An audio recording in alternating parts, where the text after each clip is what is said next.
বিশ্বকাপ চলাকালীন সময়েই নতুন মৌসুমের দল গোছাতে বরাবরের মতোই সবচেয়ে বেশি তৎপর ছিল গত মৌসুমে ট্রফি শূন্য থাকা স্প্যানিশ জায়ান্ট রিয়াল মাদ্রিদ।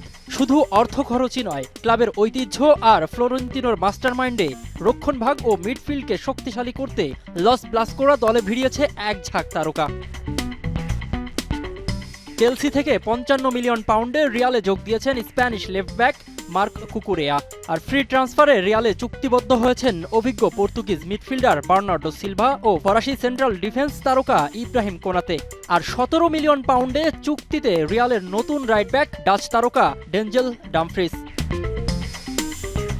অন্যদিকে আরেক স্প্যানিশ ক্লাব বার্সেলোনাও বসে থাকেনি বিশ্বকাপ চলাকালীন সময়ে। নিজেদের আক্রমণ ভাগ ও স্কোয়াডে নতুন মাত্রা যোগ করতে তরুণ অ্যান্থনি গার্ডনকে চুক্তিভুক্ত করেছে কাতালোনিয়ারা। শুধু তাই নয়, বরুশিয়া ডর্টমুন্ড থেকে দলে ভেড়ানো হয়েছে জার্মানির তরুণ তুর্কি কারিম আদিয়ামিকে।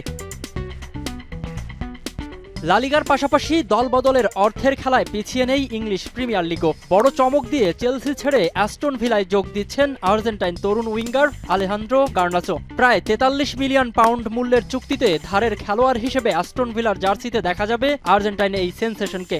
এছাড়া ম্যানচেস্টার সিটি, নটিংহাম ফরেস্ট থেকে ১১৬ মিলিয়ন পাউন্ডের রেকর্ড ফিতে দলে টেনেছেন মিডফিল্ডার এলিয়ট অ্যান্ডারসনকে। আর তরুণ ফরওয়ার্ড মর্গান রজার্সকে পেতে চেলসি খরচ করেছে রেকর্ড প্রায় ১১৭ মিলিয়ন পাউন্ড। আর ইতালিয়ান মিডফিল্ডার সান্দ্রো টোনালিকে ১০০ মিলিয়নে নিউক্যাসল থেকে দলে টেনেছে টটেনহ্যাম। অর্থের ঝনঝনানি আর দল বদলের সমীকরণ শেষে সবুজ মাঠে নতুন দলের জার্সি গায়ে ফুটবলারদের ক্লাব ফুটবলের ঝলক দেখতে মুখিয়ে এখন ফুটবল বিশ্ব।